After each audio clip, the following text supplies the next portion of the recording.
आक्षेपार्ह वक्तव्य केल्याप्रकरणी यूट्यूबर रणवीर अलाहाबादची चौकशी सध्या सुरू आहे. रियालिटी शो मधील वादग्रस्त वक्तव्याप्रकरणी ही चौकशी करण्यात येते. पोलीस द हॅबिटच्या कार्यालयामध्ये सध्या दाखल झालेत. रणवीर अलाहाबादियानं आता माफी देखील मागितल्याचं समोर येतंय. एका व्हिडिओतील वादग्रस्त वक्तव्य त्याने केलं होतं आणि ते काढण्याची सुद्धा आता विनंती करण्यात आलेली आहे.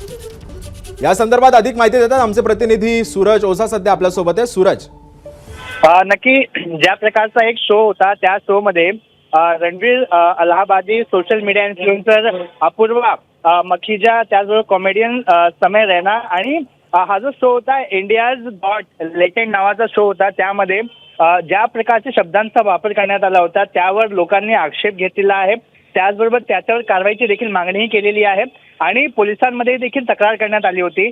यानंतर आता जे पोलीसची टीम आहे, खार पोलीसची टीम आहे, ती देखील त्या ठिकाणी पोहोचलेली आहे जिथे हा शूट झाला होता आणि सध्या याची चौकशी देखील सुरू करण्यात आलेली आहे.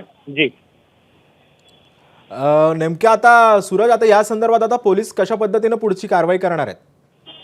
पोलीस आता ज्या प्रकारचे जे हे व्हिडिओज आहे, ज्या प्रकारचे दावे केले जात आहे, ज्या प्रकारच्या शब्दांचा वापर करण्यात आलेला आहे, तो सगळे व्हिडिओ पोलीस आता त्यांच्या ताब्यात घेणार आहे आणि त्यात कोणता कंटेंटचा वापर करण्यात आला आहे आणि कशा पद्धतीने त्यावर केस दाखल करू शकतात, कोणते सेक्शन लावू शकतात, या प्रकारची जे आहे ते जी माहिती आहे ती जे लॉ डिपार्टमेंट आहे त्याच्याकडनं घेतले जाणार आहे आणि यानंतर जर हा क्राईम एक कॉग्निजेबल ऑफेन्स असेल तर गुन्हाही देखील दाखल करणार आहे.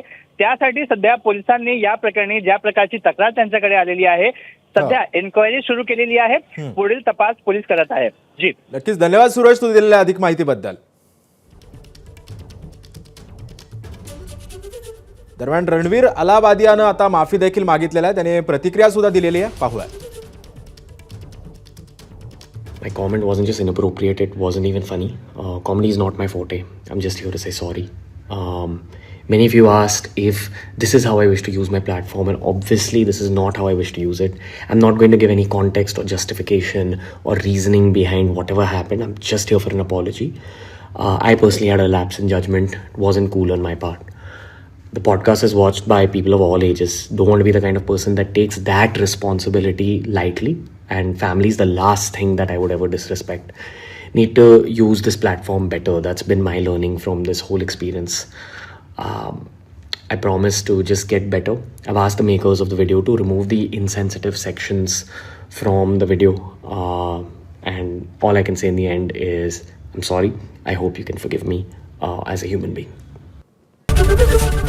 एबीपी माझा, उघडा डोळे बघा नीट.